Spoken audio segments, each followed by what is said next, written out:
Hello, boys and ghouls. My name is Ashley, and this week I watched Late Night with the Devil. I'm not usually a found footage movie kind of girl, but the fact that there was no vertigo-inducing first-person POV on steady camera movements, this one was okay. Also, the fact that Stephen King liked it was a big selling point for me.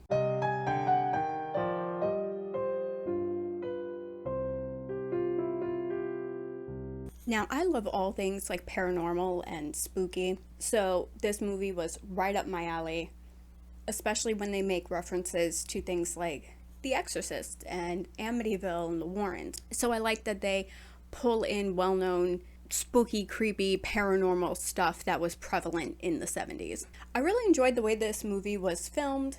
It definitely feels like the 70s while still utilizing the modern day camera quality. And the fact that we get to see the studio audience is really nice, especially since some of them were dressed in Halloween costumes. Whenever the show cuts to commercial, everything that happens behind the scene is in black and white, and I really like the distinction between on set and backstage. Did I notice that right away? No, but I like it. Also, it was nice just to get a different kind of possession movie that's not just somebody contorted on the floor, perpetually strapped to their own bed or puking on people. So that was nice. I enjoyed that. Now, this movie is about a late night talk show episode that aired on Halloween in 1977. It's hosted by a guy named Jack Delroy, and his panel of guests are a psychic medium, a former magician turned skeptic, and a parapsychologist with the girl that she is studying who may be possessed. And things don't go well. Now Jack, who previously worked as a radio host, is now hosting this late night show called Night Owls, and is constantly trying to catch up to Johnny Carson in the ratings. He signs a 5-year contract, and in those 5 years, his wife gets sick and passes from cancer. And he subsequently takes a year off from the show before coming back. The first guest of this Halloween episode is Christu, the psychic medium. And he was invited to do audience readings, and his abilities, as you can imagine, seem to be a little bit questionable. His character is based on psychic mediums that used to make the rounds on all of the talk shows and TV shows in the 70s, like Uri Geller. He was the one that, if you remember the spoon bending. Anyway, the second guest is Carmichael Haig, who is a former magician, illusionist that has since become a skeptic. And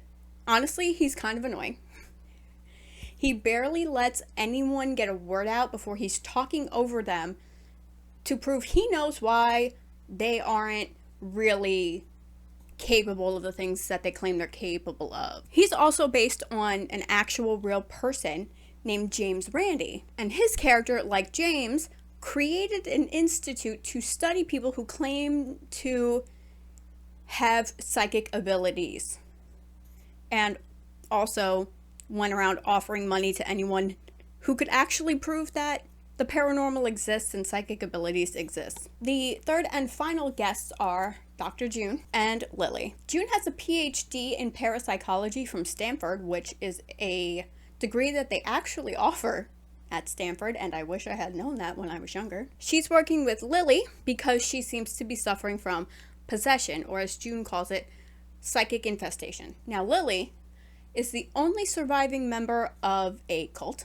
whose leader's appearance is very obviously meant to be Anton LaVey. The second I saw this guy, I was like, that's exactly who this is meant to be. And it makes sense given the time period and what this movie's about. Anyway, Lily is suffering from some other entity. She calls it Mr. Wriggles, which is a little nod to The Exorcist and the nickname Reagan gives to her demon. But Lily says she calls him that because that's how it feels when he comes and goes. It's like wriggling, which is absolutely gross. Sounds like a miserable time. But despite that, she seems like a happy kid. She's smiling. The pretty much the whole time, and she's very agreeable and polite and nice. Even if she does act a little bit off, she's always looking at the camera. Every time they change cameras, she's always looking, which is kind of weird.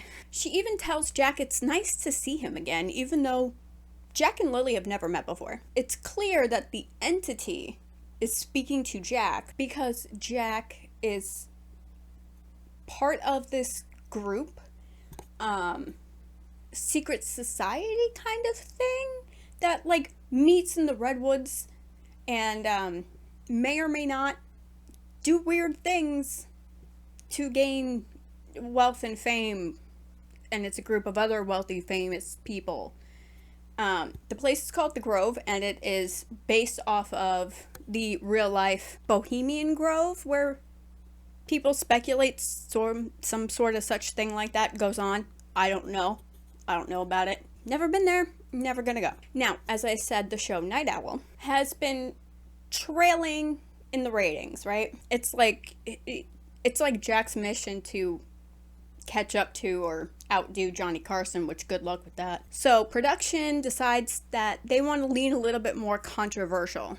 Think like Jerry Springer. So when Sweeps Week happens to land on Halloween, well, that's just perfect. Christou's readings, as I said, are a little bit questionable until they're not. He undergoes some sort of psychic attack during his set that is absolutely not part of his act at all. And that's when you kind of start to realize things are going to get bad kind of quick. Carmichael comes out after him and is immediately giving Christou a hard time, even though the guy is clearly unwell and getting worse. All this guy does the whole time is briefly talk about his studying of people and talk over everyone else and just generally be a miserable person, in my opinion. When June and Lily comes out, of course he is in full support of Lily allowing the entity to show itself through her. You know, because he's confident that he can debunk the whole situation and knows exactly what kind of con they have going on. June says no, she thinks it's a bad idea, even though there's already restraints on set. So they were prepared for this. Now, I really liked the way they showed Mr. Wriggles taking possession of Lily. It was very much like The Exorcist with the changing of facial features and wounds. That was nice. I like the fact that they are taking inspiration and acknowledging classic possession, like the OG Possession movie. After Lily regains control, Carmichael all but jumps up and says, "Okay, my turn. I can do that too." And proceeds to hypnotize basically everyone in the studio, even though what he's saying is really focused on like the talk show sidekick.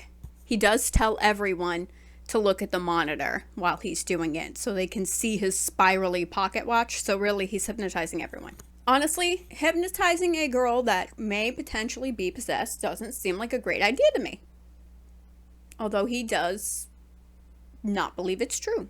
Why is that a bad idea, you ask? Well, because maybe it gave the entity an in to control her again, this time completely unrestrained, which, if you've ever seen a possession movie, is not a good idea. Now, people start getting taken out left and right?